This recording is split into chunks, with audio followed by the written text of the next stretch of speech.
roll, bro. Oh, man. All right, here we go. What's good, everybody? It's your boy TayJon C, and this is the Hive Game Project. If you're new to the show, don't forget to hit the subscribe button and turn on the notification bell for all future content and join the movement. Now, today, I have two incredible special guests, the host of Mumbo Sauce and Everything podcast, Reg and Quick. Yo, yo, yo. How y'all doing, gentlemen? Thanks for having us. We good. Thank y'all for taking time out your day to come sit with me. But before we start, I do have a little gift for y'all. What? Yeah, I have a little gift. Since y'all called Mumbo Sauce and everything. Birthday. Putting the pressure on us. Birthday. Here y'all go, fellas. It's a Mumbo Sauce. Oh, yeah, we appreciate it. You know what's crazy? You probably heard the episode. We Yeah, got our guests went on us. yeah, Like, nigga, how you we ain't provide chicken and mumbo sauce Yeah. when we had a guest come on the show, and he was like, "Dog, I thought we was gonna have chicken and mumbo sauce on the show." That was, I think, yeah, I did. That was my Yeah, boy. that- Oh, right. Yeah. And I'm like, nigga, I done know you since 7th grade. You Right. told me I gotta provide you food, so Damn. he done set the standard down, and you done raised it up more. Right. You ain't just. He ain't just give us mumbo sauce. He gave us a bottle each. Right, and so they might, nigga, I know you got some. Right. I know you got some mumbo. Now I gotta cook when I go home. Dang. You be alright, man. Just Don't try post. some Don't, chicken. yeah, don't post it today. I don't want my wife in like I know you got that damn mumbo sauce. I know it's in the back somewhere. Yeah. But like I said, small token, I appreciate We you. appreciate that. Appreciate it, No dog. problem, no problem. So let's dive right into it. First of all, I want to start the food Reg and Quick. Like, how did y'all guys meet? Quick, we came up, well, we didn't really come up together, but we grew up in the same neighborhood. We had a lot of the same friends. And actually, after we both left high school, when we got cool. Right. I'm trying to remember exactly how we did. I think it was like natural. Yeah, it was just being around the same people. Right. You know what I'm saying? All the time. After you out of high school, now we moving around. You know what I'm saying? Thinking we grown. I think I got you. So about 2005, I know you graduated 05. So around the end of 05, Dream was still around the club. And they used to have, it's called Love now. Well, it was Love, and then it closed down, and now it's like a winery. Yeah, so they had a college night on Thursday. So I know Reg, your birthday in November. Mine in October. My bad. October 3rd. October 3rd, right? Yeah. 1987. I got you. Exactly. 30 days after mine. And so I know Reg started going with us to the club. We used to go every Thursday, dog. I'm talking about like every Thursday we was in the club. So shout out to the Dream crew and the Love crew. You know, I was real cool with security up there, but basically I had a crew that used to go to the club with me, and Reg kind of joined the clique after a while. I had a late birthday, so Right. I knew them. But I wasn't about to fake ID and Right. get yoked up and shit. So I would go, and I had the latest birthday, and they was all a year older than me. Right. So I would be there when they would go, but I wouldn't go. Yeah. So finally, when I was old enough to go, He was at the pregame. He couldn't even party. yeah, I would get drink and then go do something else. I wouldn't go with them. You ain't chilling in the parking lot, y'all Nah, both nah, in? nah. Hey, hey. I wanted to see back then though. I was a late bloomer on driving and shit, Yeah. so I would normally hop. He used to live across the street from me. I was the wheel man. So I would always normally hop in with him, but yeah, that's kind of how that started. Yeah. And then I don't know, like, you know, just say over the years of just being around each other, you know, niggas start having kids and Right. you know, so We got real close though when I moved out. When I moved out my mom's house, I told him about the deal that the apartment complex I was moving to, and I was like, Reg, you know, I'm about to move. You know, we both with our moms right now, and they giving out like first month rent and like $1,000 or something like that. It was something weird. I caught a better deal than him. He was hating. I told this nigga he moved in 2 weeks before me. I was like, what the fuck? Oh, my own shit. That was my first own shit by myself. Swindled me. We had a roommate, but we was next door. And his Yeah. building was right next to mine. You know So what I'm saying? So, that's when we got real close. yeah. And that was for like 2-3 years. Right. Straight. That was about a decade ago. Yeah, that was a minute. Mhm. Time flies. Yeah. So with all that being said, what was the inspiration for you guys to come together to be our show? So 2020 is when Mumbo Sauce and everything got started. 2019, I had like a dream to kind of start my own podcast. I told myself, I love to talk. You know, when I was in high school, I found out about the word loquacious. And loquacious means extremely talkative. And I used to say that about myself all the time, like, man, I talk about anything. Right, it is the SAT word, exactly. You know he used that John in the when he went to college. Hey. What's the joint you go to? Speed dating. You I know, got he I got a used the couple. shit out of that I got a John, couple speed jumps. dating. I got a couple jumps with the word loquacious. Yeah, Because it sound like a hood girl name, right? Like loquacious. Sure. But nah, so I wanted to start a podcast for those reasons. I felt like I can speak about, various topics and just elaborate on them. And I did a couple episodes by myself, like literally maybe two. I remember my first one was about like black businesses. But then, right before the pandemic hit, me and Reg, I knew we had free time. In February, I'm normally not doing, extracurricular activities. So I just ran it by him like, look, dog, we can start a podcast. Like, me and Reg debate about stuff anyway. Me and most of my friends debate about stuff all the time, but me and Reg are always on like different wavelengths when we want to debate about things. So it just makes it like real simple. When I thought about doing it with somebody, I thought about Reg, and plus the proximity, we was always close together, like as far as where we live, so it just made it easy, and it kind of worked out. And Reg was like, I got a tablet, we could do it right now. I'm supposed to just be the political person. Yeah. So he was supposed to be doing his own shit, and then I said, well, I come on but I was the only one that always said, I'll do it. Right. Out of most of our friends. Yeah. So one day we went, we was about to do it, and I said, man, we was trying to do some shit and it wasn't working. I said, we just do the shit on the tablet. So if you listen to our shit, it's very, very, very Right. low quality. The first couple episodes, Right. we literally just did it. We was just like, if we gonna do it, let's just do it. Put it out. Fuck it. I'm gonna say this as a fan, because I'm a fan. It may have been low quality to you, but it has some great content. Bruh. And how he got me, I'm a single man, and we had a coach's brunch, and I had this one young lady with me, and he came to support the basketball team, and he had his then fiance, now wife, with him. Had another young lady with me, so I kind of played her like, yo, meet me to the back. So I told him, he said, you know what? I got a podcast. And this was about you. It's called The Whole Face. Episode 2.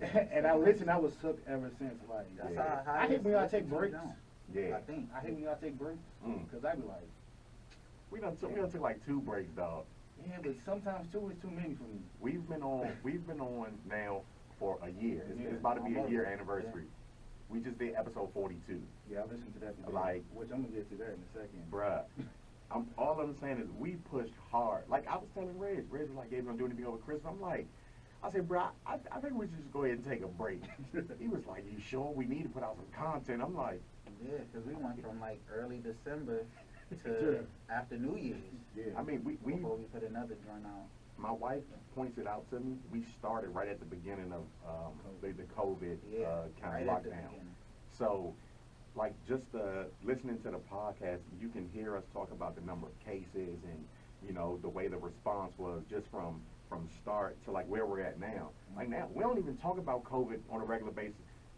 When we had, like, our first few episodes, it was COVID. Like, we stuck in the house, what we gonna do in the house? Because we thought it was an end to that shit. Wait, Eventually. I used to make Reg, like, wipe his shoes my off God, when he man. came in the Take house. your shoes off, wipe your shoes. Spray yourself down with Lysol, Lysol. Lysol, wipe your hands, nigga, then you let me hand and then Lysol wipe your hand. Oh, Wow. nigga, god damn.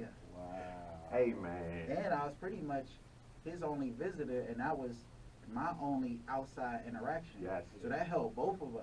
You know what I'm saying? Because once we really got stuck in the house, that was literally our only outside. That was our outside. You know what I'm saying? It made it bearable, dog.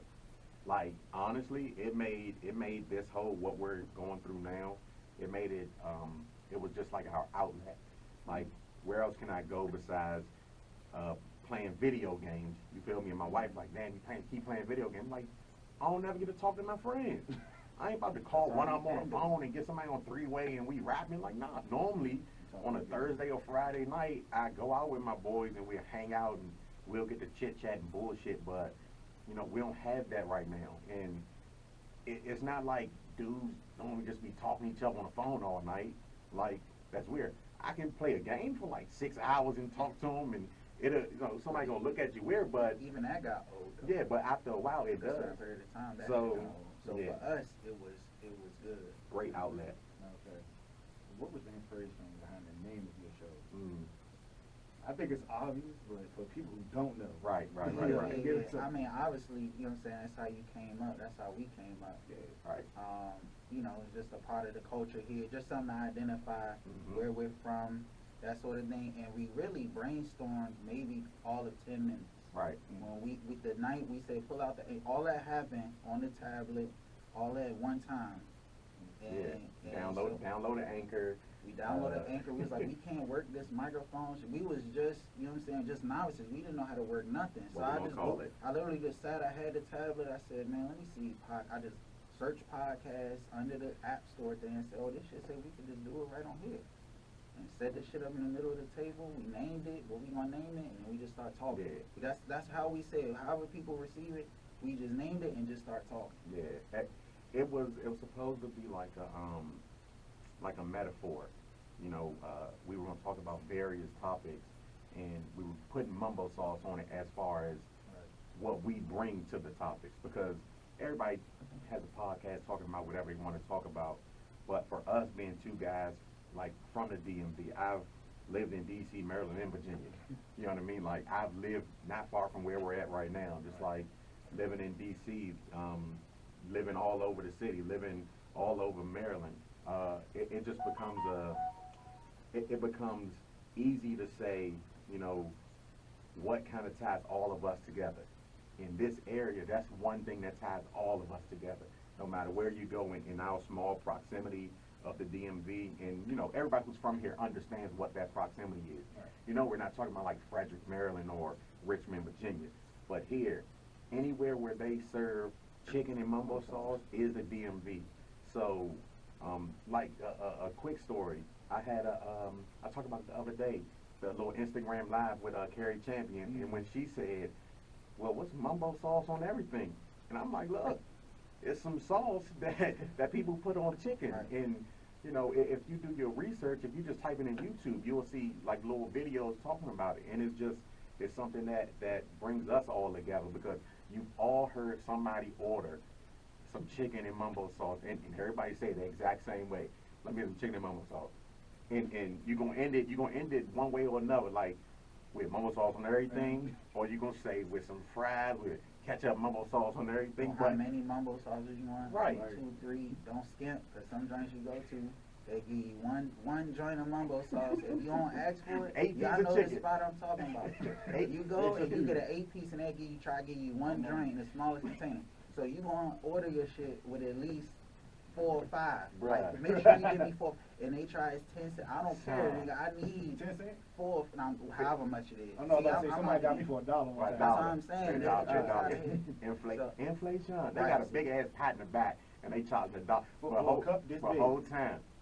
Some Jones is nice, and they give you like a soup Jones, the soup bowl. Like when you order 20 wings, like this the elite level mumbo sauce. Yeah, that's on the plastic. Hey, son, when they give you the white styrofoam Jones that they put like the egg drop soup in. Yeah, exactly. Young, I'm like. But you only get that with the Jones. You know, that's a Jones you hold up, open the top, drizzle it on. They got Salt Bay, right? We had like mumbo sauce Bay. Exactly. Just hold the joint. And you know, you only getting that joint if you a frequent person. Because you know you have. With your carry-out person, it's a special relationship. They gotta know your name. You know what I'm saying? Yeah, you gotta be in that drink every weekend. As soon as you come through, mumbo sauce, right? Right? Yeah, you already know. You ain't gotta ask. Hey, look, some of them know you so well. They know you want chicken mumbo sauce and pack a Newport, right? Yeah. If you can get that at the joint you at, yeah. You want roll that, right? Hey, so you want backwood? You backwood, right? Oh, dang. That's for the culture right there, y'all. That's for the culture. When y'all first started, was y'all nervous for your first show, or? No. We just did it. Like I said, we just did it. Our very first episode. Hold on, real quick. I just want to ask about the question. Nervous about recording it, or nervous about the response? Okay. Well, definitely not nervous about recording it. As far as the response, Yeah, I mean, we was looking at the numbers for sure, like how many people listen to it, and it wasn't a big number. But then we learned as time goes along, people with if they fool with your content, they'll go listen to your back catalog. Yeah. So we talk about the whole phase episode. That's our highest episode. That was a year ago, but people still go back and listen to that after they listen to one of our current episodes. But it wasn't. We just turned the recording on. So our very first episode is called "Fuck Clint Eastwood" because we was talking about Clint Eastwood and we was already recording. And I start going off on Clint. We ain't gonna get back into that shit. I fucking hate Clint Eastwood. So that was the first words out of my mouth, the first episode. Fuck Clint Eastwood. And we just went from there. I mean, we had a general idea what we wanted to talk about, but that wasn't a part of it. So that made it less nervous. He didn't know I was recording. Folks, I was gonna say something real quick. I didn't mean to cut you off. Nah, you straight. If I don't give a fuck had a face, it would be Reggie. Yeah. Cause he fucks everything. I don't give a fuck. Fuck you. Fuck Trump. Fuck this. Fuck that. I'm like, yo, was it censorship? Y'all would be in trouble. On the drive over here, over here, Reggie said he didn't give a fuck about three things. What was it? What I say? It don't matter. I don't even remember. I don't give a fuck about that. I was like, okay. What I say? I ain't give a fuck. No. Question. Was you giving him directions again? Nah. Right. He had his GPS on. Okay. See, we know each other well enough. He had it built into the car this time. When he got in, it was already Go back in and there. listen to our last, that's an inside joke. Hey, but hold on. We was in the car. I thought he was in D.C. I'm like, you ain't even look at the address. Nah, I didn't. Once he said he was driving, I know I This ain't nigga need would have to. had me in the city somewhere talking about Nah, where's that? I would have had my GPS on. I wouldn't be asking him for no direction. Bruh, but nah, so back to your question, was I nervous? Even when I did the first episode by myself, when I had my own journal, like I got the nerves out pretty quick because I mean you've experienced it now. Doing a podcast is normally like a place where you're by yourself. Even with other people in the room, having these headphones on, like I'm speaking there and all I can hear is myself talking. So it's like, yeah, you have a sense of nerves because you don't know who's going to receive this. When we first started, because of the type of job I have, and like me being a public figure in some ways, I was very nervous. Like if you listen to our first few episodes, maybe the first 20, like I'm not cussing a lot. He was teeing me up, but you see, hey, if you go back and listen, he was using Red because he knows, oh, like yeah, you said. Yeah. I set him up. I set him up for alley-oops. So he would set me up and try and make me as mad as he could. I noticed. You know what I'm saying? But that's the thing. Like my thing is, I'm like, look, I don't want to lose my good job. I couldn't be on here talking about fuck him, fuck that, man, these motherfuckers, like, cause I'll speak like that outside of something, like, and it is weird because I know this is going to be, published and whoever can listen to it and see this, but, and it's just me being my genuine self, and it took time to kind of get to that vibe with the episodes and with Reg. I don't know if he remembers, but when we first got started, like I said, the first episode is called Fuck Clint Eastwood. Apple Podcast doesn't allow you to put that in a title. So we couldn't get our we couldn't get published on Apple when we first started because that was the title. And I'm like, we were denied, bro. I said, oh, this is conspiracy. Apple holding the black man down. see, that's what happened. You try to do something right, Apple like, nah, you can't do it. And I'm like, dang. And then all of a sudden we realized, oh, because we got Fuck Clint Eastwood as the title dog. Like, so, we had to figure that out, slowly but surely. But they do have a thing. Every episode I click explicit. Like, I make sure I put explicit. We're not speaking about anything crazy, but I know our language will make it rated R in the sense of Hollywood. So, Got you. So, I know I've written in a few times. Mm-hmm. So how important is it for your listeners to be part of the conversation? Man, it's a tug of war. We want them. We getting there now. It's a little bit more, but we actually are still trying to figure that out. Like, what's the best way? What other avenues should we take other than the traditional avenues? Because we want the feedback. Like, I want somebody to say, Reg.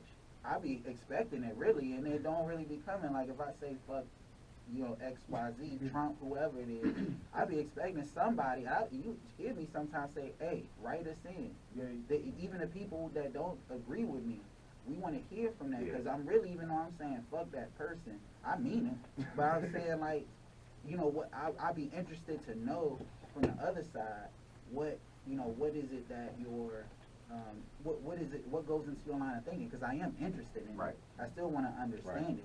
So that's, you know, that's been Tough. probably one of the more difficult things, is to understand Fan engagement is exactly tough. what people are liking and not liking. We had an episode where we asked women to kind of submit questions that they wanted answered. What's something you wanted to always ask a man? Right. And we're two young black men who can give you our feedback on it. And at the time, I think I may have been engaged or married at the time, and Reg is engaged, or he may have been. I don't know if I'm. No, you weren't engaged at the time, but we're in two different levels of our relationship, but we've both been single before, so we can answer this with just knowledge of just men, and we don't give it straight up. And there were certain questions asked. Reg being Reg gave his answer, me being me, I gave my type of answer. And you know, I've had people come back to me like, "What the fuck was your boy talking about? Like, why would he say that? Da, da, da, da." And I'm sitting there like, why don't you say that to him? Write us and say it. Like, write it and say it. Why would he call me that? And it's like, he wasn't calling you that. He was saying this type of person is giving off these type of vibes.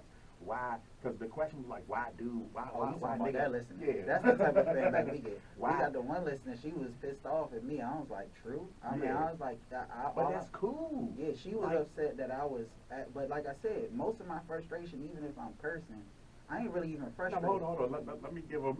The question was, why all niggas trying to fuck? And it's like, first of all, excuse me, I don't know who's all listening to this. I apologize if you have sensitive ears. I know we I'm dropped trying to them figure out. already. I'm trying to think out. Do I remember that question? But listen to the episode. That was the curious. question. And Reg was like, well, it's something up with you and the type of dudes you attracting. Oh, and, yeah. and like, she took offense to it. And mind you, this somebody who work at my day job. So I'm like, look, Joey, like, hey, She wrote you in. asked the question. Yeah, he showed it to me, and I was like, I mean, yeah, It is what it is. But I was really answering the way purposely, not to make her upset, but to really get insight. Because Right. one, I wanted to know, because I'm Yeah. like, that's not you saying that as though it's like really true, like Right. wild. So I'm like, hold on, what's going on with you? I want more insight as Yeah. to why you think that, Right. because it's really not true. So she thinking I was casting aspersions on her and shit. I'm like, he had the list of questions. I just heard the question and answered it. Yeah. And it just sounded so vague. It's like, I'm very, Right. Some of them were very vague questions. yeah, and see, this is where we get into it. Because at the time when I was answering, if I remember right, he was like, well, the question say this. I said, I don't give a fuck what the question say. I'm answering it how I'm interpreting it. You want me to just answer it straight up. I'm like, I thought the purpose of this is for us to spark it. And I said, I don't care what the question say. You know what I'm saying? He get too literal. I heard the Right. question. I want to create a debate around the Right. question. You know, He's like, hey, just answer it. I'm like, no, nigga. I answered the way I want to answer it. The question would be like, hey, are the walls in here blue? I'm like, yes. Reg like, man, fuck them walls. Exactly. Hey, yeah. Fuck them walls. Fuck the company who painted on. That's who you really need to get on. The company who made the paint. But my whole thing is it's a pod one. So you wanna create a discussion. What kind of pod is that? Is the wall blue? Yes. Bruh. Why all men wanna fuck? I don't know the niggas you talking about. That could be the end of that. But what kind of discussion is that? What kind of content are you creating? What kind of conversation are you really trying to get to the answer? So I'd be asking additional questions to get to the answer. He'd be like, just answer. And I'm like, nah, nigga. I'm sitting there, look, because when we first started, I used to watch the time the whole time we recorded. I'm sitting there looking at the time, like, this nigga up to 20 minutes talking about fuck them, fuck that question. And I'm like, man, I got like 13 more questions I need to ask, bro. We ain't never gonna get to them. So, nah, that's funny. But so, like, when you asked before, what made us want to do it or what inspired it, stuff like that. Like, Reg, I don't know if Reg know. I don't even know if I've ever told him before. But he's the funniest nigga I know.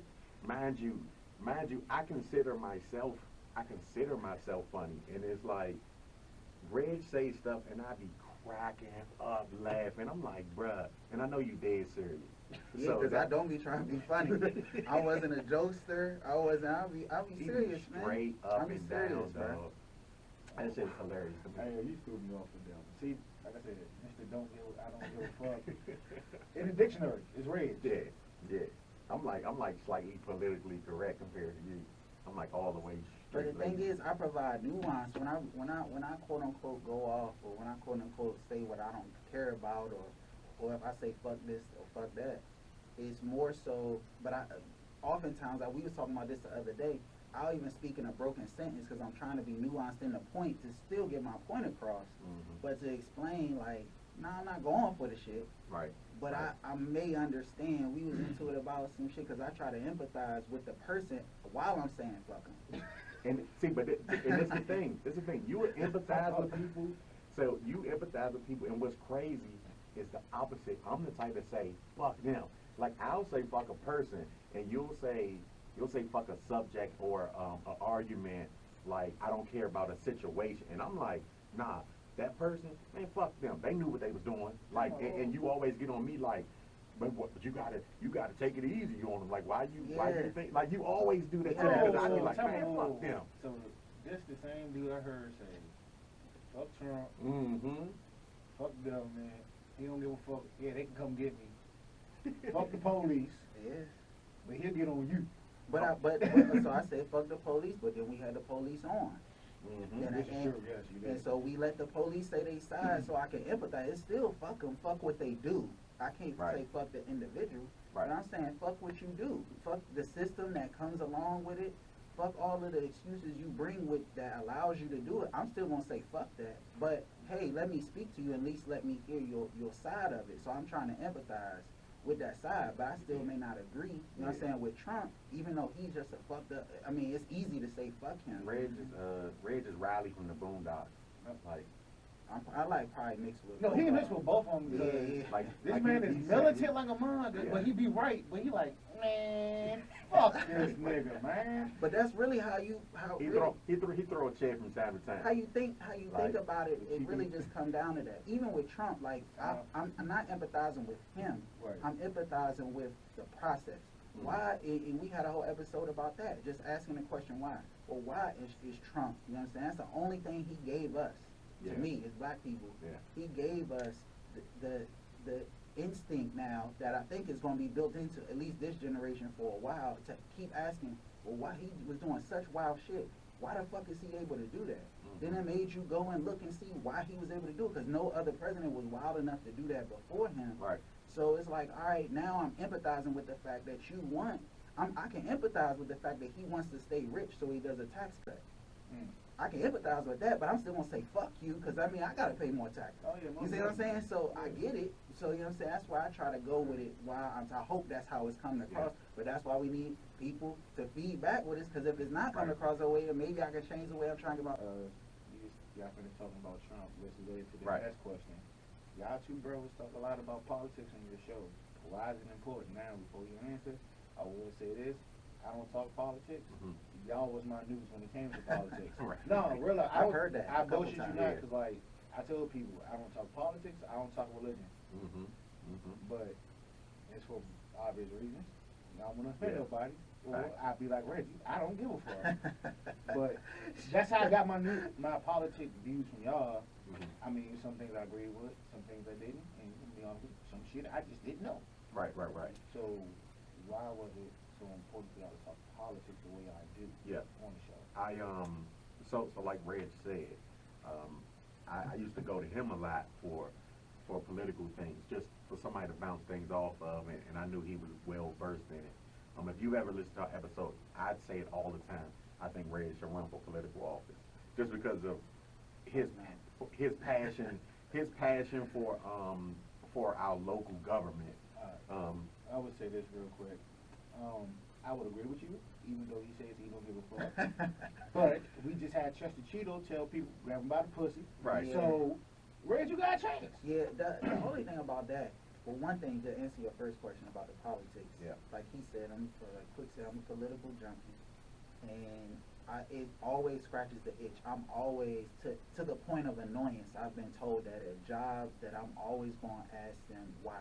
if I'm told to do something, so if our society is set up by laws or what have you, you go to work and there's a code of conduct and certain rules you gotta follow. There's rules everywhere for obvious reasons. But sometimes this shit don't be making sense sometimes. Everybody been to a job, you be like, do it like this, or do this job, or do it this way, or do it that way, or a law is set up in a way that's like, this ain't really helping me, or is it really helping society? Like, why the fuck y'all doing that? Why are you doing that? So as that went along, like, it got to the point where it's just like, I'm gonna just find out myself, whether it was working for a company or you know, local politics getting pulled over. We talk about that shit. Like, why the fuck these niggas able to pull me over? I ain't gonna ask the police, because they gonna say, you know, no disrespect to that police officer, they probably not inherently evil, but they gonna give me a police answer. Right. Well, I can find out, well, where's the real discrepancy? Like, how did that come about?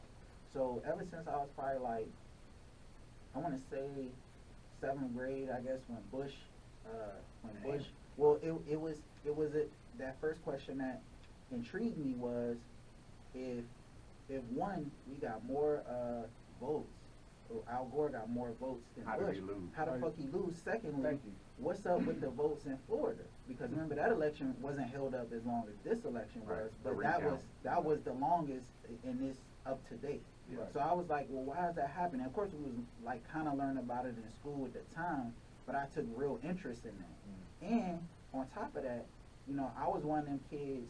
I wasn't one of them annoying ass kids. You know, them annoying ass kids in your class that knew some shit, but was overly boisterous to the teacher that they knew some shit. It was probably him.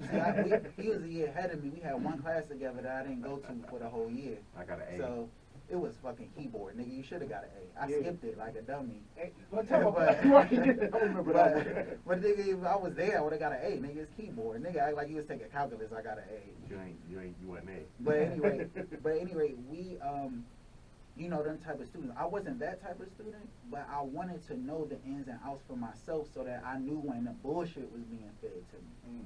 And after that, it was just like an ongoing thing, you know, just with various things. Most of it was jobs where I was that employee that I wasn't a horrible or annoying employee, but when they told me to do some shit and it didn't make sense. It didn't make sense. I was that annoying ass nigga, like, oh my God, here he go again. But I'm like, you can't tell me. Just say you don't know. I respect that more than you feeding me bullshit, because that's gonna keep making me ask you questions. Or just go and figure the shit out on myself and then come back and tell you why. You know what I'm saying? Or just say I ain't gonna do the shit till you could tell me why. Right. I was one of them type niggas. Right. So that's why, long story short, I have my own business. I work for myself now. Right. Because, you know, it's some people, you know, aren't able to because I personally don't think there's nothing wrong with that line of thinking.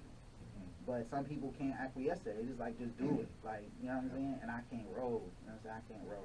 And jumping back to the question about why we do like politics pretty often, it's because locally, I don't think people understand how much power they have when it came to politics. That was something that we pushed on a weekly basis. Understand who you're voting for in these local elections, your judges, your mayors, your governors, because they're the ones who making The difference. who make a difference in your direct life. Like they set things that can affect you today and tomorrow. Right. Like you have to pay attention to those things. You wonder why like your town or your state isn't getting the vaccines that they need, or why it's not being administered the way that it is, why your state didn't have sports and other states did, why you know, just anything. Why do these schools get money and mine don't? Right. So, and if you're not looking at that, if you're just relying on the news to give you all the information that you need, you may get passed up, or you may just vote down the ticket line saying, well, I'm just a Democrat, so I'm just going to vote all Democrats because I know that they're just going to do right by me. You know, because if you don't know, you don't know. Right. And what's crazy is, I know for me, I never got griped for it, but like I was a big John McCain fan, but he went against Barack Obama, and it was like, if John McCain would have ran against Joe Biden, I probably would have voted for McCain over Biden, just because, like, I'm just saying, for me, it was certain things, like the way that he always kept it a buck, and it just was, Like I used to tell people like if he ain't pulled Sarah Palin on with him, he would have had a way better chance. And it was just like, even besides political things, I appreciate when somebody can stand their ground on things that they care about and not lie about it, even if you don't agree with it. Because most of the typical Republican things I don't agree with. But there's Democratic things I don't agree with. That's why I tell people I'm a registered independent. You know, I'm rocking Bernie Sanders. We both independent. You know, and it's just because I don't want somebody to think that I'm just one way and I have to think this way. Oh, you a black dude, you gotta be this. Like, even if I am, it's not that I have to be. It's because I want to be and I agree with something. So, you know, tell me, and I think we're able to speak to the limited amount of people we can speak to, and for them to hear it. Like to hear you say, man, I was getting my political news from y'all. It's enlightening for me. Like, that's a great thing. It makes me feel great about that, because that means at least we were able to touch one person. And I'm sure you spoke to somebody about something that you heard on there, you know, politic wise. Like, look, did you know da da da da da da da da? And they was like, word. And it's like, boom, from one of us, from one of us hearing something, and we give it out to somebody else, and they tell someone else, and it could just reach so many ears, you know. And even if somebody listens to this 20 years later, it's like, that's what man, was going on then. Them dudes was on it right there. Listen to the shit. They not speaking about the stuff that's in our history book, telling us, well, this person won because of this. I don't know how the election went for like Richard Nixon, or how the election went for JFK. I just know one of them was fucked up. Yeah, but I'm just saying, like you said about Bush, we understand that how those things work. It's like, speaking about like electoral college, I now understand that if there was no electoral college and we just did popular votes based off of every time I see, Democrats would never lose. And it's just like, it's just facts. Right. So it's like, well, now we know why electoral college is put in. And it's not because it makes things fair. It's because it evens the playing field for the side that can't get the masses to vote for them. So, you know, and that's the part that is like, if you don't know, you don't know. Right. And you just kind of live with the shit. But that's where you can still empathize and still say fuck it, right? That's a perfect example, right? Electoral college, like, I would, if they say, Reg, you have the option to get rid of this shit or keep it, I would probably say, let's get rid of it. But I can empathize, like we talked about this on the show, I can't remember which episode, but it was, you know, if you're a farmer, typically they go Republican, but those Republican representatives in their area, even though they might be on some shit that I'm not on, as far as morals and you know, and they can affect that on a wider scale, they need those people to pass the proper laws that they don't pay. They pay lower taxes on the goods they provide for the rest of the country. Yep. Even though they had a lower population, so they need proper representation. So I understand the idea, but I also understand how it's used, you know what I'm saying, how it's used against or how it's manipulated. Yeah. So it's like, if you get rid of it, you would have to be getting rid of it in a way that still allows those people to be properly represented. Right. So that's why they, in my opinion, probably why they never get rid of it. But I can still say fuck it, because they're gonna it seems to me that it's been manipulated in a way for the moral part. Like, it's cool if you provide this service as a farmer to the rest of the nation. We need y'all. Cool, I get it. You need to be properly represented, and you need to be properly compensated in taxes and all that. Vote on that interest. But when you that small population tries to then invoke their morals on the rest of the country, that's where I be like, all right, dog, the playing field's even. But when you start talking about, you know, women's rights, so, you know, choose and all that shit, that's what I'm saying, fuck y'all, because y'all trying to make me do something based on what you believe. I ain't trying to make you do nothing with your farming shit. Right. Be properly represented, but you should, you know, once that starts, that's the fucked up part about it. So that's why you can still say fuck it and understand why it's there. Right. You know what I'm saying? Now, do y'all see why I say I got my news from him? So he just went on a little tangent, but he's right. And so I be in my car, you know, I do my little Instacart stuff from time to time. Okay. So I be in Costco, and this at the beginning, it be a long lines. Says I'm listening to them, something like this. I already know I'm voting for such and such, but he's giving me information. Quit giving me information. So, Yeah. like I said, thank y'all. Like I said, I know we don't talk politics or religion. Right. But thank y'all, because y'all enlightened this young brother. So we Which appreciate it. allowed me to enlighten my 18-year-old brother. We actually got to vote this. Oh, okay. Yeah. Yeah, you got to vote. That's big. That's big. So he was like, who should I vote for? I'm like, you know what, do me a favor. Listen to these people real quick. I'm going to play 2K for you. Listen to 2-3 episodes, you know. I'm going to play some of my career and then come holler at me. And I think what was best about us, what I appreciate from us the most is, even we say what we say, we always preface, do your own research. Yeah. Like, and that's one thing I think we always try to stress. Just look up something. Just like if somebody told you, man, you know, there was a cheat code for a game, you gonna Google it. Right. You gonna look it up.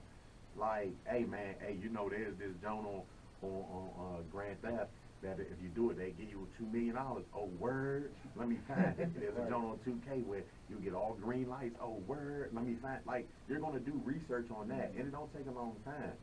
So it's like, just do it. You know, if it's that important, and don't wait 4 years before you get back into it again. Don't wait right before the election to try to figure it out. Right, exactly. Nah, like it matters, and you don't want to wait for something to go bad before it starts to matter to you.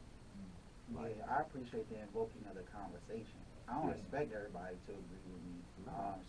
And I often invite it, like, let's talk about it. Right. We may walk off still not agreeing with one another, but at least it's keeping that conversation sparked for a longer period of time than before. Because it's out of sight, out of mind, and then, you know what I'm saying, we complain or we're not happy with the shit that's going on. and a bunch of assumptions can be made. And you too. could, and you know what I'm saying, just, I ain't gonna go on a real far tangent this time, but just with the shit this week, with the Wall Street shit. See, you better teach me something. I don't. So you familiar with the GameStop shit? You ain't heard about that? I know someone closing.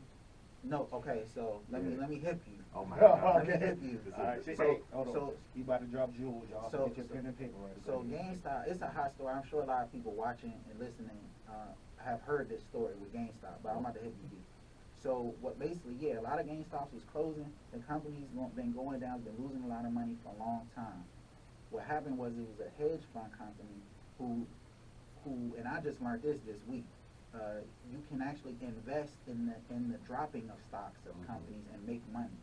So, and it's called a short, and it's a regular practice in Wall Street. They do it all the time. It's not a cheating thing. It's not a loophole. It's just a regular practice in stocks. So that's what they did. They put all of this money basically betting. They borrowed the shares from GameStop, betting on the fact that it would drop. So they can then buy those stocks back at the lower cost and make the difference from when they borrowed it to when it closed at a lower price. So essentially, let's say you borrow them at $10 and then you sell them back at $5. For every one you have, You made that'd be $5 you make. And that's just you gambling that they're not going to make it, and somebody's gambling that they are. Right. So it's like, you're like, oh, you're going to fail. So what happened was these people on Reddit, it was a Reddit group called, what's it called? It don't even matter. Yeah, but it's a Reddit group that basically said, we fuck with GameStop. We don't want to see all these GameStops closed because I fuck with GameStop. I grew up with GameStop. Let's keep that company afloat. Let's all just put money on it, right? So they did. They all start putting money on this stock, and it starts skyrocketing. They put money on, and then Twitter started putting money on, and then Black Twitter got on it, started putting money on. GameStop stocks went from $5 a share. Well, it was less than 20 last week. Right. When this all started happening, it was about $15. it got up to $300+ for over 400 actually. It topped out at over in a 400. week? Yes, Yeah. this week. So just imagine, people became millionaires this week because of that. Dang. And the hedge fund that did the short, They losing money. one of them declared One of bankruptcy. them declared bank because you got to pay now instead of making money, making that $5 back. Once the stock starts going over, you borrowed it at 10, so you have to pay the difference every dollar amount every day that whatever it closes at, that you over that amount you got. Right. So you talking about billions and billions of dollars. So the story is crazy. We talked about it on our episode. We talked We about this just talked driving about up. We it. talked about it on our episode on Tuesday, Put and no it was damn at money. $100. We ain't put no money in that thing. When I woke up on Wednesday, I told my wife, "Hey, you know, GameStop at $200 now." So if I would By have bought one, Thursday, it was if at I would have bought one stock, You I would have made $100. Right. Exactly. So just to go back to, I'm trying to remember the original point when I said I'm about to go on a little tangent. Research. So yeah, researching it, it's like cool. If everybody did that, that's the point I was trying to make. All these people on Reddit and Twitter and all of that, now, you know, Wall Street is blown. The powers that be, so to speak, that normally can properly manipulate this, and they're the only ones who make the money because they're the only ones who have the knowledge. Now you have a whole group of people that have this knowledge, that have access to it, and were able to make a lot of money on it. Well, if you apply that to everything, you see what I'm saying? Because I bet you everybody think they're a stockbroker this week because they know they can make some money. You know what I'm saying? But that's the same investment that you putting into. Hey, if the police is fucking with you in this particular neighborhood in PG County, well, let's all this same group of people do the proper research, and all this same group of people go to the meeting, and all these same group of people send in the complaints. It'll move just like that stock moved. You know what I'm saying? Quadruple, because at one time, and just momentarily, you see how a group of people can influence something. Yeah. So if you apply that to everything, whether it's just researching, like you said, your peoples did, they went and researched and took a minute to understand what was going on around them. If everybody did that, shit can really change quick. People think it's going to change and they're going to drag their feet, which they will, because the stock market tried to, or the powers that be tried to slow down people buying these stocks because they don't want to lose no money. But, you know, that's the fight we got to fight, but you can only fight it for so long. You know what I'm saying? So, you know, it's one of them things where that's why I personally just like talking about it. But if we continue to talk about it, at least we keep it in the conversation. Exactly. I think the key thing that you said through all of that is one of those pieces that you talked about, the shorts. You found, you know what that is because of this week. You looked it up, and like you found that out this week. Like, and that's the crazy part. Only reason I know about it is because of a movie. Like, I watched a movie and they talked about it too. The Wolf of Wall Street. They did it. They did it in that movie, and they did it in a movie called The Big Short. Yeah. So, and they did it in a movie called Trading Places. So there's been movies about it. Oh, so that's what that was. Exactly. When they all went broke at the end and Trading Places. Yeah, I didn't know what it was called. What was That's exactly what happened. Yeah. Okay. So I seen it before. Got you. So that's what's happening right now. So we ain't no stock. This is not stock. Financial advice. We're not giving you advice. You just saying. Disclaimer alert. Right. Yeah, exactly. So, Don't say Reg told your ass to go buy nothing. that stock. Yeah, don't say no. None of us know. I'm just doing the interview. I was at a family barbecue. Right, exactly. But see, this is why I listen to these fellas. They're well educated. They do their research, and this is pulling a good show. But I want to swing into something that's very personal. Reg, you're a black business owner with Cargado. Yeah. Oh yeah, this episode is sponsored by Cargado. ShopCargado.com. Oh, there it is. ShopCargado.com. Yeah, I'm sure when you get into what that is. Exactly. So how did you, first of all, how did you get into even that lane of selling charges? That's different. Yeah. And I'm gonna say for us, and you know what I mean about for us. Right. So that's why I was like, damn, that's dope. Like, Right. I wish I would have thought of that. we No, did like it. seriously. I have a business partner. We did it for a couple different reasons. One, I worked in telecommunications for 10 years. That was one of the jobs where they was like, this nigga asked too many questions. But part of one of those questions that I asked, I'm like, so when you doing the inventory, why is this charger, let's just say charger A, priced at this versus this? If somebody steals something, I learned about loss, but I had to ask. You see what I'm saying? The person I asked the first time, they just wanted to do the inventory. But the person I asked the second, third, and fourth time explained it to me, and I understood, okay, this non-Cargado charger, because we only like Cargado chargers here, it costs, $50 per, at wholesale. So I learned about wholesale, and then retail, they're selling it for $100, let's just say. Right. So I see the amount that they're making plus what they paid for it, plus the quality of charger. So I'm like, cool, I have that knowledge.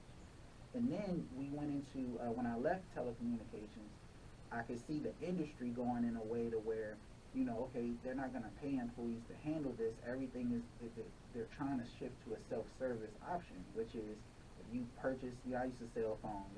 I'm saying it small like telecommunications. I used to sell smartphones and all that type of stuff for a long time. A job's a job. Yeah, so you know, they're trying to move to that person, you know, minimizing that job because they got to pay a benefit and a commission and all that stuff. They're like, so you could buy the phone online, get it at your house, set it up yourself, call this number, do X, Y, Z. That's where it was moving.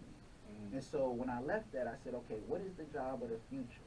The job of the future for when I was coming up, it was going to work at the grocery store, being a cashier, but they got self-checkout now, right? That's automated. You know, what is my children, my daughter gonna have? I had a teenage daughter, so she's of working age now. What is gonna be her little job she can get? Those are disappearing. So what is it that we can do? So what we did was we actually started, the idea began with vending. So we actually, if you in the DMV, you're familiar with the area where FedEx Field is, where that team I hate plays. Right next to it is the Sports and Learning Complex in Landover. We have our first vending machine there. It's all state of the art. It's all touch screen. And we have all of our own charging products. So we're solving two problems with that. One, we're moving into automation, which is where everything is moving into. Pretty soon in the mall, you're going to be going to a machine instead of that person, that man stand that somebody has to pay to be there all day. There's going to be a machine that does it for you. So we're getting ahead of that to say, hey, we're going to, one, offer a machine to make it easy for people to get to it, and we're going to offer a product that everybody's going to need pretty much for the indefinite future. That you have to keep something charged at one point anywhere you go. Headphones, smartphone, tablet, watch, whatever it is, you have at least, the average person, this is a real statistic, and I don't know how they get to halves, don't ask me that, but the average person has 2.5 devices that need to be charged on them at any given time in the United States now, on average. So that could be two phones, it could be a phone and a tablet, it could be a phone and your headphones, it could be a bunch of those things. So we basically wanted to provide something that wasn't going to dry up, that's never going to go anywhere for the foreseeable future, and we wanted to do it in a way that we could service people, you know, in a way that's easy for them and easy for them to access. Alright, so how much of Cargado stock going for right now if I get on the ground level? Man, listen, when we not quite there yet, but when we get there, I got your number. I about to say I can do it, yeah. So, you know, and really what we had to do, and I learned a lot, you know, over the past year, whether it be through this podcast or through business, on how to communicate, because I had to pivot, right? So during COVID, we started this podcast and I launched that vending machine the same week. And so the very next week was when the quarantine started. That building closed. So after designing the machine, after designing the products to go in the machine, having it shipped, you know, programming it, all of that, the years long worth of work. The day we got the contract, we put it in there, the whole building closed. So we had to pivot, right? The machine is there, people can use it, but there's nobody there to use it. There are no more track meets, there are no more swim meets, there's no football games, there's none of that. So we switched to e-commerce. So everything's available online, and you can still, if you visit the Sports and Learning Complex, use the machine as necessary. So we run off of two branches, vending and online. But at the end of the day, we're just supplying a product that we know people are gonna need pretty much forever. Right. You know. It's if I remember this term correctly, when I took my little econ classes back in the day, it's a superior good. Like, it's not a good that, it's a good that people will need to keep replacing over time. It's not one that once it's defected, or it can be, technology will make it go away. Like, it's one of those things that people are going to have to keep getting over and over and over. Your charger is going to go out, you're going to need to buy another one. Right. Your charger going to go out, you need to buy another one. And guess what? Well, somebody steal it. Cargado has chargers, they got power banks. Shoot, I gave out power banks to my niece and nephew for Christmas, so. And the best part about it is, like you said, it's a black business. Yeah, I say it like that, black business, and it's it's good quality too, because like I've used Cargado for a while now, and none of them have kind of defected. If anything does happen, I can just go to Reg.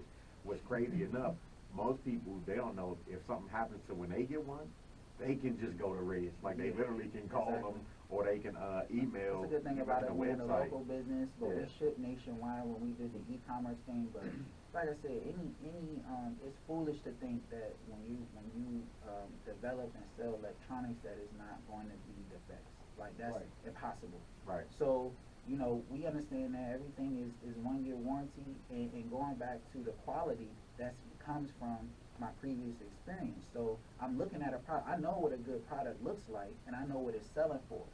So because, you know, I'm a business owner, we try to charge a fair price, and we also want the good quality. So we design all of our power banks in a way that are universal. So if you go on the website, every single one, we have 3 different types. All of them work with pretty much any mobile device you would have. And we did that purposely so that it's like, oh, I need to have an iPhone to use this, or Android, or what have you, to work on all of them.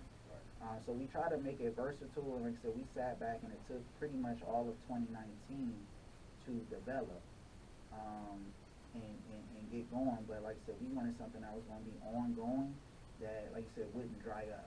You know, no disrespect to the t-shirt salesman, but t-shirt is a fad. You know what I'm saying? Most of the time, it got to be a t-shirt that's at an event that's happening right in that moment, or it's a t-shirt for an event that's fleeting. Like, this is the thing that everybody's talking about now, is a t-shirt. And that's just like a constant thing. You gotta keep being hot. Right. This is just a need versus a solution. Just us trying to fill a need. And like I said, it's simple supply and demand. Exactly. And nobody in our just a little quick thing. We got such great feedback back in August when Al Sharpton did a march. And that was like our first physical outing because of COVID. So we masked up, we put some charges on our backpacks, and the reason I said t-shirts is because that was quote unquote our competition. Everybody was selling hats and t-shirts down at this march. We were the only ones with chargers, and you're gonna be out there all day long for an event outside where there's nowhere to plug your phone in. You don't need a charger. And so we sold out. Needless to say, we supplying a need that everyone's always gonna need, you know, in the near future. So, yeah, I appreciate you shouting us out. Go get them. Yeah, so shopcargado.com, correct? That's right. CSHOPCARGADO.com. See, I told you, I know people. I got a future millionaire in front of me, billionaire in front of me. Lord willing. Let me hold willing. something. Right. Let me hold something now, and then Lord willing. We did great. Like I said, at minimum, and this is I say this on our pod. You know, thanks for letting me get through my spiel. But at minimum, if you don't need that, just, you know, pass it along. Go follow us, share us, because somebody need it. It's impossible to say somebody don't need a new charger or some type of charger in some aspect. And why not get it from, you know what I'm saying, our community?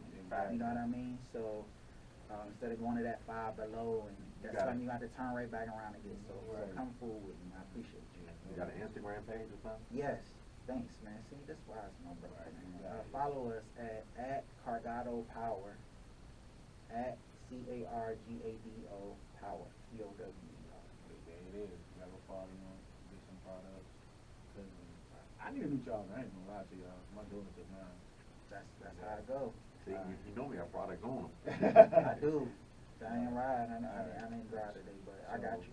I'm gonna switch to a subject that Reg particularly don't care about, which is football. I take the headphones off. No, you gotta take it off. We'll try to keep it quick real quick. Nah, this your show. I'll engage in the football talk today. Now, this really for quick, like, we both coach, Right. you know, that's how we met. Right. Well, technically I was the bus driver, you was the coach. Right. It's all good. So, how is it trying to do something with this COVID situation still going on? Because last I heard, like, the season got canceled again. Right. So, it's a great question. And it's actually one that on Mumbo Sauce on everything, we never talk about me being like a high school football coach.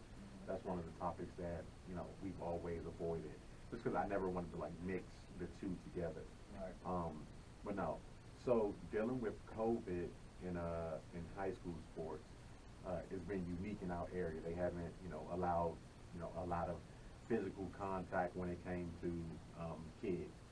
You got to keep it 6 feet apart and everything. So at the moment, there's talk about allowing kids to play in Virginia and in Maryland, where I know Governor Larry Hogan just put out something where he's allowing every county to kind of decide what they want to do. And I know most of the counties are saying they're going forward with the season this spring. I have a friend who's like a vice principal in a school up in Baltimore. He's like, yeah, we about to start practicing in like 2 weeks. So I'm like, cool. Me coaching in the city, the mayor and their council, they've made decisions to where it's like some of them are holding off and some are kind of going, and they've left it up to the leagues to decide if they're going to play or not. So I know in the city there's been some leagues who said they're not going to do it. With the league that I coach in, they haven't made a decision yet, but at the moment it's like we're still a go. So hopefully we're able to do it. But even besides the football part of it, I felt terrible for the kids. Me personally, this has been a strange year for me. I haven't coached a game since maybe November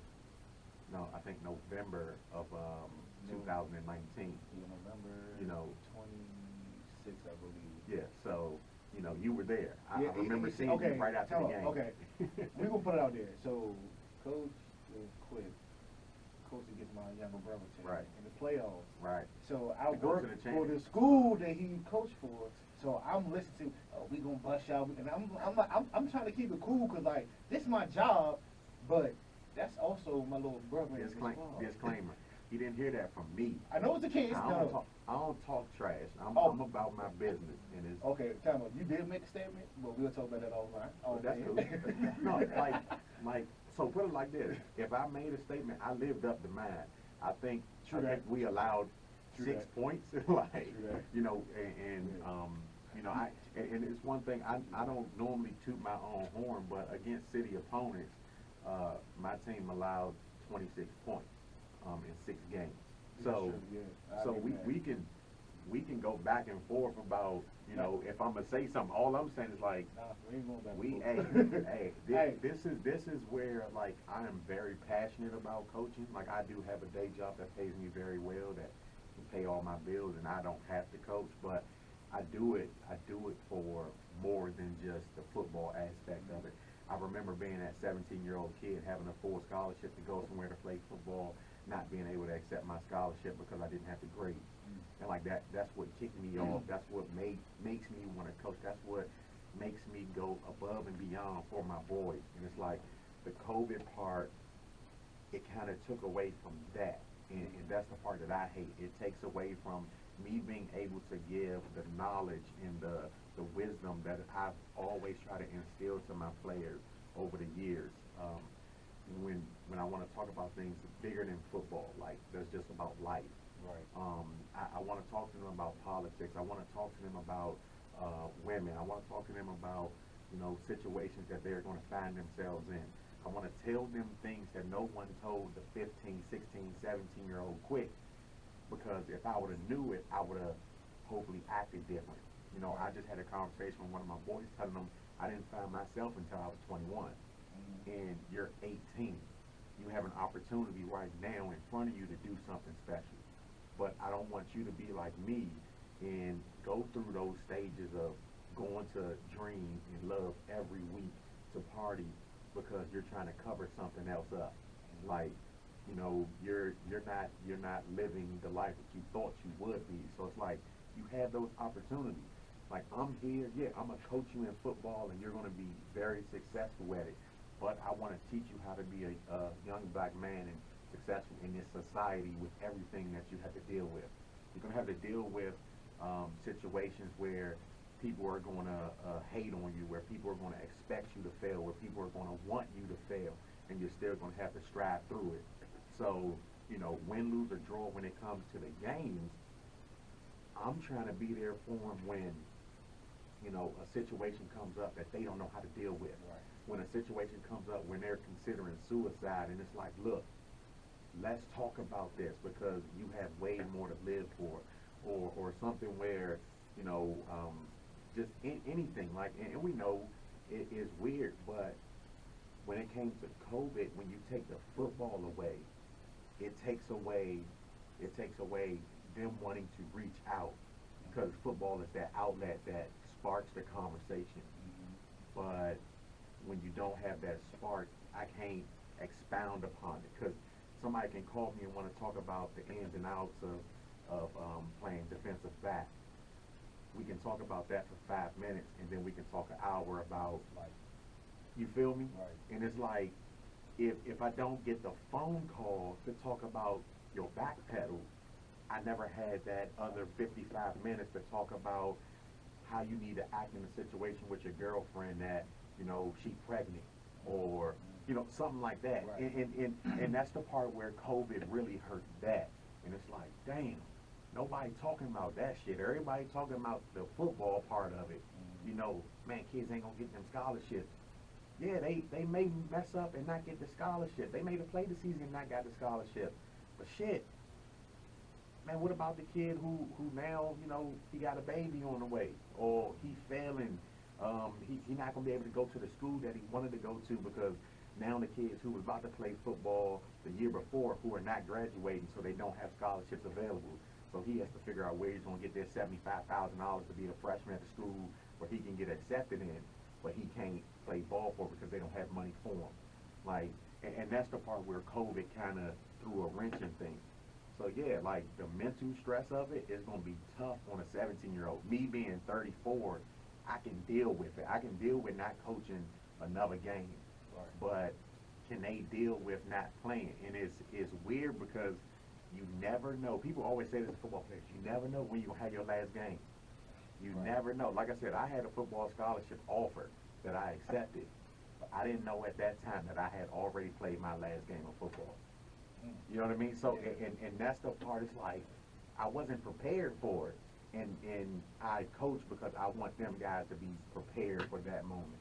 You know, so. Like, folks, this is why I call this show the Half Game Project. The last 2 segments is what I be reaching for. I want y'all to grasp everything y'all can and learn from it. Because if we talk about football, my man went to right now, mental health, just dealing with the kids. I deal with teenagers too, so I understand where you're coming from. I just want his point of view. But we're going to get ready to wrap this up soon, but I have a few more questions. So, with y'all being 1 year in with y'all podcast, what's your goal for the oncoming year? Yep. I want to double our attendance. Right now, we've had, let me be as accurate as possible.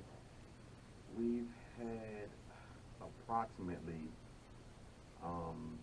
3,300 listens or plays of our episodes. So I would love to get that number more than double. So I want like at least 100% growth. So, you know, so we should be at 9,900. You know, the next time if we sit down here, year anniversary, that's the expectation. If we're averaging about roughly 75, 80 plays a show, you know, I'm thinking, I hope we can average roughly, you know, we can get up to about 160 episodes, listen to the show. You want to put it like this, y'all. Let's get them up to at least 10,000 by this time next year. With us. Thank you, man. My Let's get goal them to 10,000. is more so he's as you can see, he's the macro guy. You heard it. You heard a nigga say he took econ. It sound like he took econ. I didn't take econ. I'm more of a, you know, I focus on the micro, so I just like the show like better and better. Like I like to introduce all the sound effects. Yeah. All of that stuff is like where I come in and try to improve the listening experience. Right. And I just want to Quality. get that better, the quality of it. Even I get on his nerves every show about that. We won't start until I'm like, all right, we got to. That's saucy. Yeah, that, Hey. that was a spur of the moment. Hey, That look, drop, yeah. that drop, that was kind of just like the name of the podcast. Right. That just happened. You know Yeah. what I'm saying? We ain't gonna get the sauce away how that happened, but Right. That was Yeah. slick, though. Yeah. That was slick. Hey, Because I was listening, I said, oh, I had to rewind that. I'm like, oh, okay. You okay, see the they smile upping on the my ante. face, Yeah. bruh, that moment was special. so, and I That know moment was we special. was annoying the first few episodes after we had that drop because we was hitting a mess. After a while, I think Quick felt like it was too much, so he normally don't drop it. Yeah. Now I normally do the drops because we was both going nuts on that joint because he was like, "This shit is fire." It was out. we first did it. It was out. Bird. Yeah, that's pretty much. Like- And so that's my goal to just get better and better with the quality of the listening experience. Yeah. Improve that as we also improve, just the listener experience and the listener interaction. Yeah.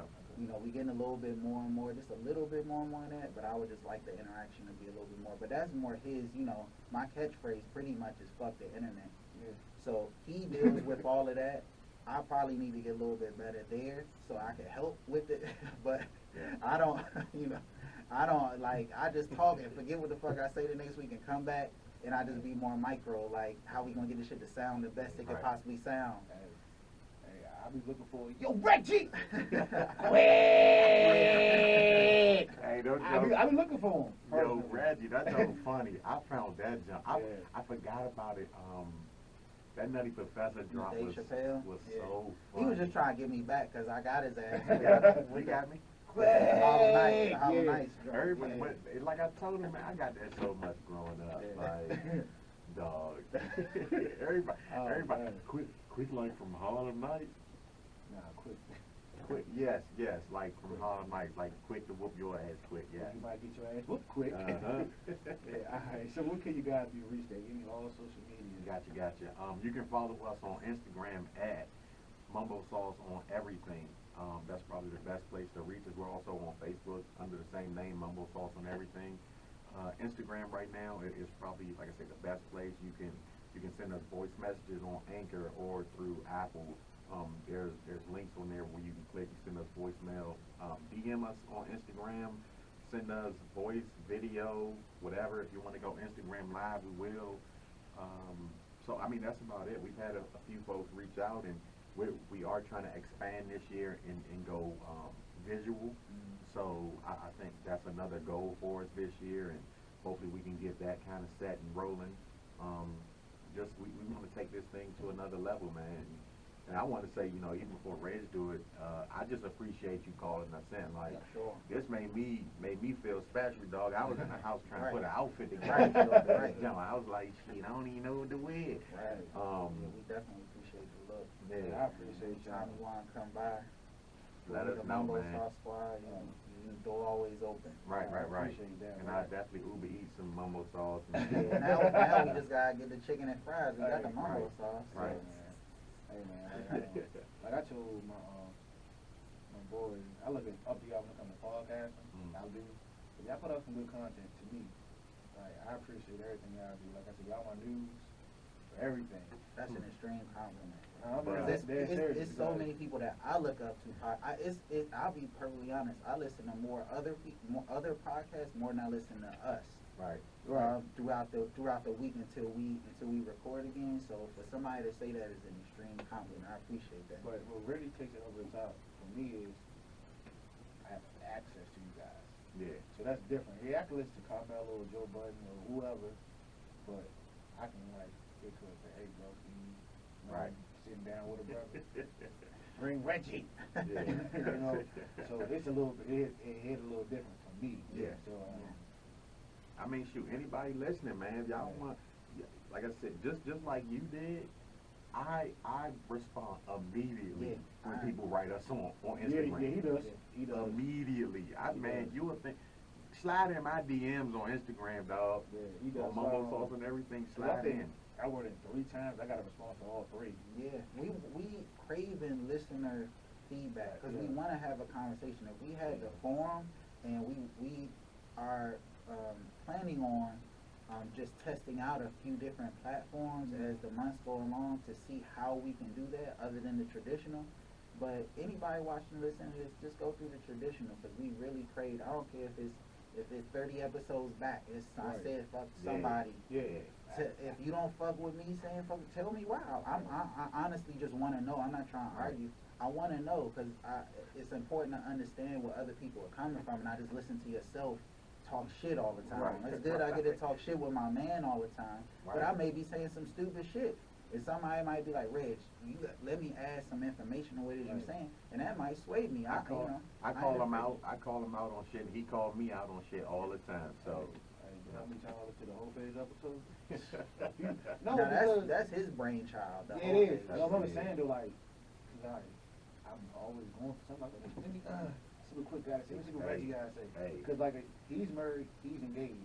Ultimately, I want to get there. Right. You're a year older than me. We're the same age. Yeah. So I'm like, damn, I've been single for a minute. Yeah, you know, I'm gonna keep going through the whole phase, but I'm tired. And so this is.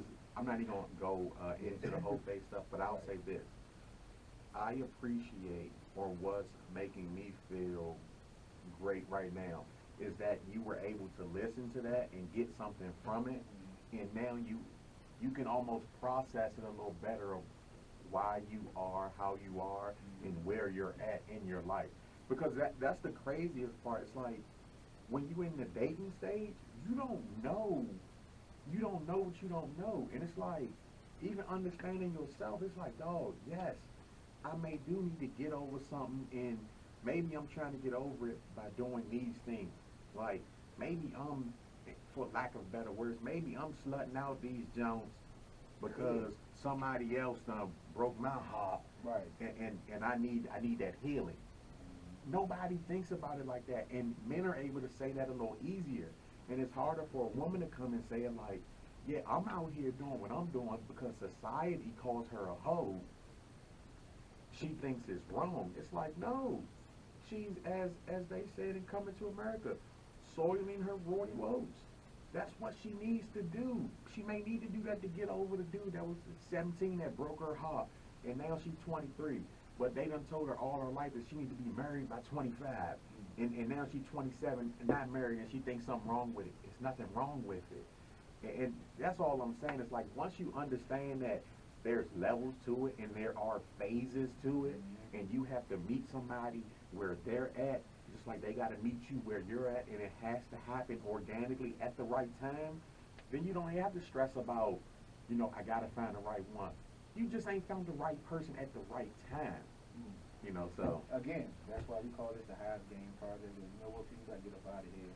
Y'all want to drop a little jewel right quick? A little one? Inspiration for the people? Yeah, that was my joint right there. What I will say is, this is from Quick to you. I'm gonna look in the camera for this one. Embrace your whole phase. Enjoy it. Enjoy it, because we've all been there. And you don't have to have sex for it to be the whole phase. It can just be dates. It can just be Zoom calls with that significant one that make you feel warm and fuzzy. Can I tell the people my gym, please? Damn. Gee, can I just finish? Damn. Go ahead. The whole phase episode is number 2 on Mumbo Sauce podcast. Dr. Love over here is trying to spit game. I don't have any. I mean, you know what I'm saying? He's retired. Yeah, you know what I mean? But the only thing I have is just as far as black businesses, not gratuitous to my business, but try to do your best. I've learned through the process of being a business owner, there are a lot of, you can pretty much substitute anything that you purchase on a regular basis with a black business, and be patient with that business. Don't